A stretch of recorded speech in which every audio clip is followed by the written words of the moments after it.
Salutations à tous! Bienvenue dans une nouvelle vidéo où nous partageons des récits inspirants de foi, de transformation et d'amour. Avant de commencer, j'aimerais savoir d'où vous nous regardez. Pouvez-vous l'écrire dans les commentaires? C'est toujours merveilleux de voir jusqu'où ce message peut aller. Et bien sûr, si vous ne vous êtes pas encore abonné, profitez-en pour vous abonner maintenant et activer la cloche des notifications. Ainsi, vous ne manquerez aucune des histoires que nous allons partager aujourd'hui.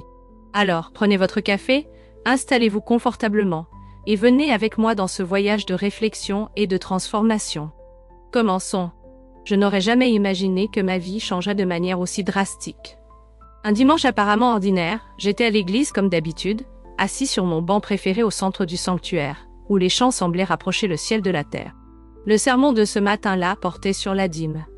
Un sujet que j'avais entendu de nombreuses fois. « Apportez la dîme entière au temple », proclama le pasteur, citant Malachie 3, 10. Ces mots éveillaient toujours en moi un mélange de culpabilité et de devoir, des sentiments qui m'accompagnaient lors de ces occasions. J'étais rigoureux dans le paiement de la dîme. Même lorsque cela affectait mes finances, je croyais que c'était nécessaire pour garantir mes bénédictions. Je fréquentais l'église fidèlement, j'aidais dans la communauté et j'essayais de traiter les gens avec bonté. Mais au fond, je reconnaissais que ma relation avec Dieu était transactionnelle, une liste de tâches spirituelles que je devais accomplir. Parmi toutes, la dîme était mon plus grand accomplissement. Je donnais mes 10% religieusement, croyant que cela garantirait mon entrée au paradis. Jusqu'à ce que le jour arrive, celui qui détruisit toutes mes certitudes sur la vie, la mort et Dieu. C'était un après-midi ordinaire et je rentrais chez moi après avoir résolu quelques tâches quand cela s'est produit. Un camion a franchi le feu rouge et a percuté ma voiture avec une force impressionnante. Je n'ai pas eu le temps d'entendre le bruit des pneus ou du verre se briser avant que tout ne devienne sombre. Quand j'ai ouvert les yeux, je n'étais plus dans la voiture, mais dans un lieu de lumière infinie, une présence qui émanait chaleur et paix, comme une étreinte réconfortante. Cependant, en même temps, je me sentais complètement exposée, comme si chaque secret de mon âme était révélé. Puis j'ai entendu Jésus. Sa présence était si majestueuse que les mots échouaient à la décrire. Elle irradiait amour et autorité d'une manière à la fois écrasante et accueillante. Je n'avais pas besoin de présentation, je savais immédiatement qui il était. Mes jambes ont cédé, et je suis tombée à genoux devant lui, tremblant. Je voulais parler, m'expliquer, mais les mots ne sortaient tout simplement pas. Jésus m'a regardé avec des yeux qui traversaient chaque couche de mon être. Je me sentais aimée, mais aussi profondément indigne. Il m'a demandé doucement, « Sais-tu pourquoi tu es ici ?» Sa voix était comme une mélodie qui portait aussi de l'autorité. Je ne pouvais pas répondre. Avant que je puisse balbutier quelque chose, il a dit, « Laisse-moi te montrer. » En un instant, toute ma vie est passée devant moi comme un film vivant. Non, chaque moment, chaque décision, chaque pensée a été révélée. J'ai vu les moments où j'étais gentille, mais aussi ceux où j'ignorais des personnes dans le besoin simplement par commodité. J'ai réalisé la fierté que je ressentais dans mes actes de service. Non pas parce qu'ils glorifiaient Dieu, mais parce qu'ils me faisaient me sentir supérieure. Même la dîme, dont j'étais si fière, a été exposée comme un rituel vide, accompli par obligation et non par amour ou foi sincère. Tu as mal interprété, dit Jésus fermement, mais sans condamnation. La dîme n'est pas une question d'argent, c'est une question de confiance, c'est une question de cœur. Ces mots ont brisé quelque chose en moi. Des larmes ont coulé sur mon visage, alors que je réalisais à quel point j'étais loin de le connaître véritablement. Tu as reçu beaucoup, mais tu as retenu encore plus, a-t-il continué. Maintenant, je te montrerai ce que tu as perdu. Avant que je puisse poser des questions, la lumière autour de moi a changé. Soudain, j'ai été transportée dans un lieu d'une beauté indescriptible. Des couleurs que je n'avais jamais vues dansaient dans le ciel. Et l'air semblait vibrer, avec une mélodie céleste. J'ai vu des personnes avec des visages rayonnants de joie et de paix, adorant ensemble en parfaite harmonie. Il n'y avait ni douleur, ni tristesse, ni séparation, juste de l'amour, un sentiment d'appartenance et une paix écrasante. Jésus était de nouveau à mes côtés et son expression était pleine de tendresse. « C'est ce que je désire pour tous mes enfants », a-t-il dit. Mais tous ne comprennent pas ce que signifie vivre pour moi. Ils se concentrent sur les rituels et les règles, mais leurs cœurs sont éloignés. Pendant qu'il parlait, des images de personnes que j'avais rencontrées apparaissaient devant moi. Certaines étaient des serviteurs fidèles, dont les vies étaient marquées par l'humilité et l'amour. D'autres, comme moi, se concentraient sur les apparences extérieures, tout en négligeant l'appel plus profond de livrer complètement leur cœur à Dieu. C'était douloureux de reconnaître que je faisais partie de ce second groupe, mais la vérité était indéniable. Ce n'est pas ce que tu donnes, a dit Jésus. C'est comment tu vis. La véritable adoration est une vie versée en amour et en obéissance. Soudain, tout a de nouveau changé. Maintenant, je me trouvais dans un lieu de désespoir absolu. La lumière et la joie du ciel avaient été remplacées par une obscurité étouffante. Des cris et des lamentations résonnaient autour de moi, chargés de regrets et de souffrance. Je voyais des silhouettes sombres, emprisonnées dans le tourment. L'air semblait lourd, rempli d'égoïsme, de fierté et d'absence de repentir. C'est ce que signifie vivre loin de moi, dit Jésus avec tristesse dans la voix. Quand tu retiens ton cœur, quand tu vis uniquement pour toi-même, c'est le fruit de ton choix. Je voulais détourner le regard, fuir cette scène de douleur, mais Jésus a capté mon regard. Il ne me montrait pas cela pour me punir, mais pour m'éveiller, afin que je puisse comprendre la profondeur et la réalité des choix que j'avais faits.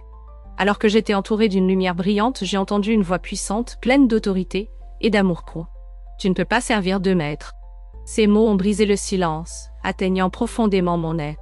J'ai réalisé le poids de mon égoïsme, de mes priorités déformées, de ma fierté et de mon besoin constant de contrôler.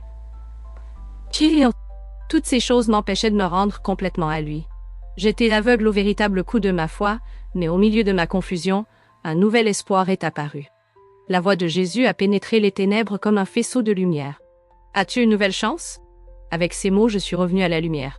Jésus était devant moi, tendant la main. « Je te donne un choix, » dit-il avec tendresse. « Tu peux retourner à ta vie et la vivre pour moi, ou continuer comme tu es et perdre la plénitude de ce que j'ai préparé pour toi. » Le poids de cette offre était écrasant.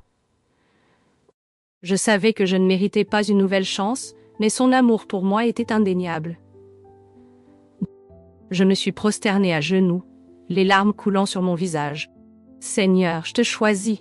ai-je murmuré, le cœur débordant d'humilité. « Je ne veux plus vivre pour moi-même. Apprends-moi à vivre pour toi, Jésus. » Il a souri, son expression était pleine de joie et de compassion. « Va et raconte aux autres ce que tu as vu, » dit-il. « Aide-les à comprendre que je désire leur cœur, pas le rituel. Rappelle-leur que la véritable adoration est une vie offerte dans l'amour. » Ces mots ont résonné profondément dans mon cœur. Soudain, la lumière autour de moi s'est intensifiée, et j'ai senti comme si j'étais ramenée dans mon corps. Je me suis réveillée à l'hôpital. Mon corps endolori, mais vivant.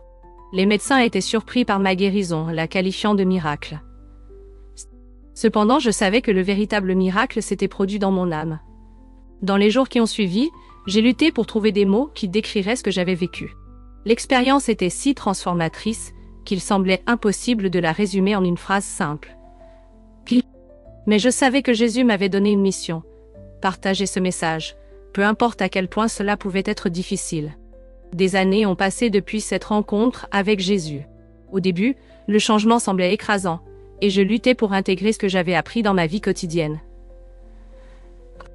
Ma communauté religieuse voyait la dîme comme un rituel sacré, un symbole de droiture. Mais maintenant, je comprenais que la dîme n'était pas une question d'argent ou de pourcentage. En étudiant les Écritures et en passant des heures en prière, j'ai commencé à comprendre la profondeur de ce que Jésus m'avait enseigné. La dîme n'a jamais été une formule pour attirer des bénédictions ou garantir la faveur divine. Elle a toujours été une expression de confiance, un reflet de notre abandon à Dieu.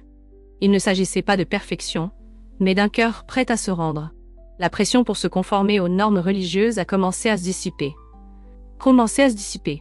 J'ai compris que Dieu ne voulait pas une offrande parfaite.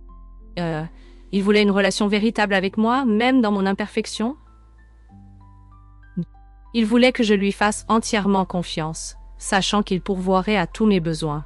Cette révélation a transformé mon approche, non seulement en ce qui concerne la dîme, mais la vie en général. J'ai appris que la véritable adoration ne réside pas dans les rituels, mais dans une vie vécue dans l'amour, l'humilité et l'obéissance. Aujourd'hui, je partage cette histoire dans l'espoir que d'autres trouvent aussi la liberté et la transformation. Jésus ne cherche pas nos performances, mais nos cœurs. Et lorsque nous lui offrons tout, nous découvrons la véritable plénitude qu'il seul peut offrir. Pour la première fois, j'étais libre de donner, non par peur des conséquences, mais par le désir sincère d'honorer Dieu. Il ne s'agissait pas seulement d'argent. Mon abandon incluait mon temps, mon énergie, mes pensées, mes paroles et mes actions. L'acte de donner est devenu une expression de confiance et d'amour, et non une obligation. La transformation ne s'est pas produite du jour au lendemain, elle a été progressive, presque imperceptible au début mais profondément significative. Mes interactions avec mon église, ma communauté et ma famille ont commencé à changer. J'ai commencé à donner différemment, non plus limité à un pourcentage de mon revenu, simplement parce que c'était attendu. Au lieu de cela, je donnais de manière authentique, guidée par le cœur. Je donnais aux personnes qui traversaient des difficultés. Je contribuais à des causes qui touchaient mon âme. Je donnais pour démontrer le même amour et la même compassion que Dieu m'avait montré. L'acte de donner est devenu une manifestation pratique de la transformation qui se produisait en moi, et tout comme mon cœur changeait, j'ai commencé à voir des changements dans le monde autour de moi. Ma perspective sur la dîme a pris de nouvelles dimensions. Pris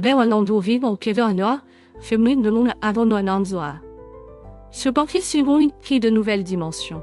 Je voyais clairement comment ce concept avait été déformé dans de nombreux endroits, réduit à une tradition ou à une apparence de religiosité. Beaucoup de gens, tout comme je l'avais été, étaient piégés dans un cycle mécanique de donner sans comprendre, agissant sans but, essayant d'apaiser Dieu avec des actes dépourvus de véritable connexion avec lui. Je me souviens d'un dimanche en particulier. J'étais assis à l'église écoutant un sermon sur la dîme. Le pasteur soulignait l'importance de donner et les bénédictions que cela apporterait. C'était le même message que j'avais entendu tant de fois, mais cette fois-ci, quelque chose en moi s'est rebellé. Je voulais me lever et dire il ne s'agit pas d'argent, il s'agit de cœur, d'amour. Cependant, j'ai réalisé que la congrégation n'était pas prête à entendre cela. Alors je suis resté silencieux, réfléchissant à combien j'avais évolué.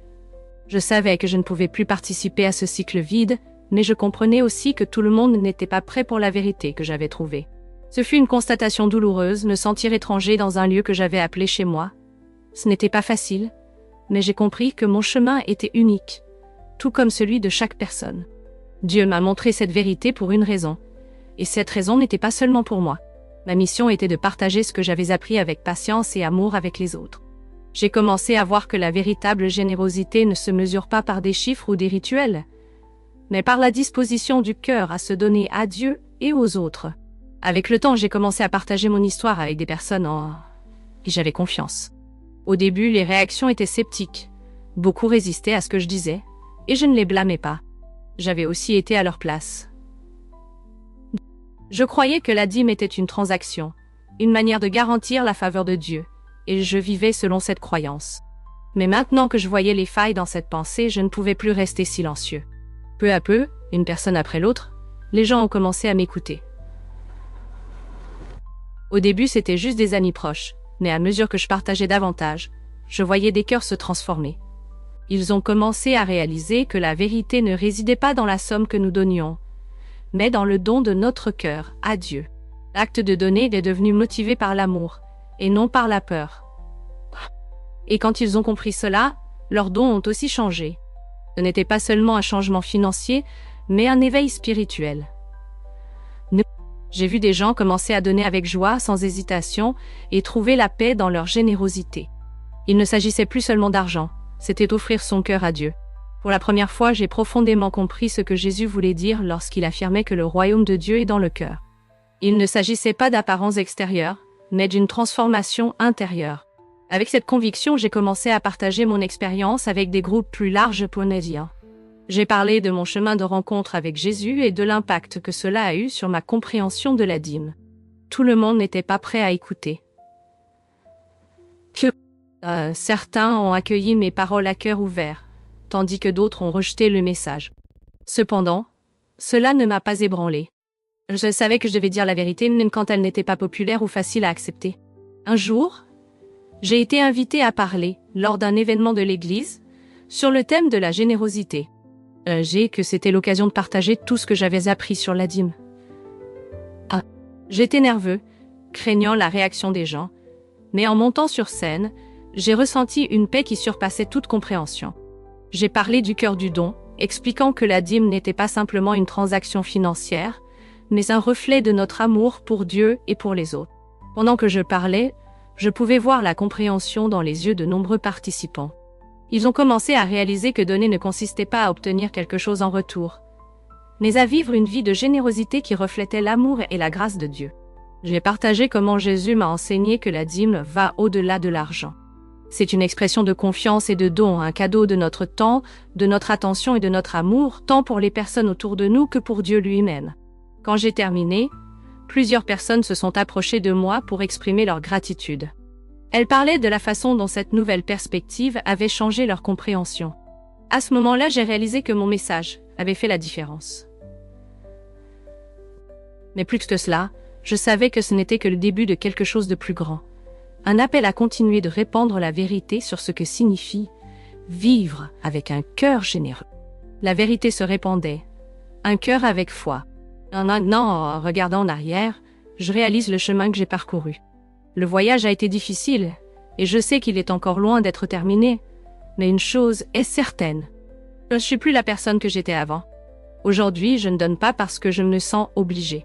Je donne parce que je le veux, parce que mon cœur a été transformé par l'amour de Dieu. Cette transformation est le reflet de ce que Jésus m'a révélé il y a des années, lorsqu'il a parlé à mon cœur. Non, la dîme n'est pas ce que vous pensez, c'est bien plus.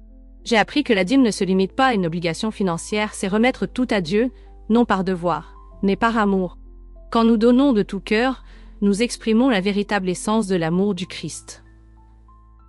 C'est la forme la plus pure et authentique d'adoration, un cœur livré, guidé par la grâce et le désir de refléter l'amour que nous recevons de Dieu. La vérité m'a libérée, et je sais qu'elle peut aussi libérer les autres, car à la fin, peu importe combien nous donnons, mais comment nous donnons ce que nous avons avec sincérité, amour et gratitude. Et dans cet abandon, nous trouvons la liberté que seule la vérité de Dieu peut offrir. Alors qu'avez-vous pensé de cette histoire? J'espère qu'elle a touché votre cœur autant qu'elle a touché le mien. Si ce message a eu du sens pour vous, n'oubliez pas d'aimer et de partager cette vidéo avec quelqu'un qui en a aussi besoin. Aujourd'hui, ensemble, répandons cette inspiration. Ah, et avant de partir, dites-moi dans les commentaires quel moment vous a le plus impacté. J'ai hâte de lire vos réponses et de répondre. Enfin, mais non des moindres. Si vous n'êtes pas encore abonné, abonnez-vous à la chaîne et activez la cloche pour ne manquer aucune histoire incroyable comme celle-ci. Merci beaucoup d'avoir regardé jusqu'ici. Que Dieu bénisse votre vie et que vous continuez à répandre l'amour et la foi partout où vous allez. À la prochaine vidéo.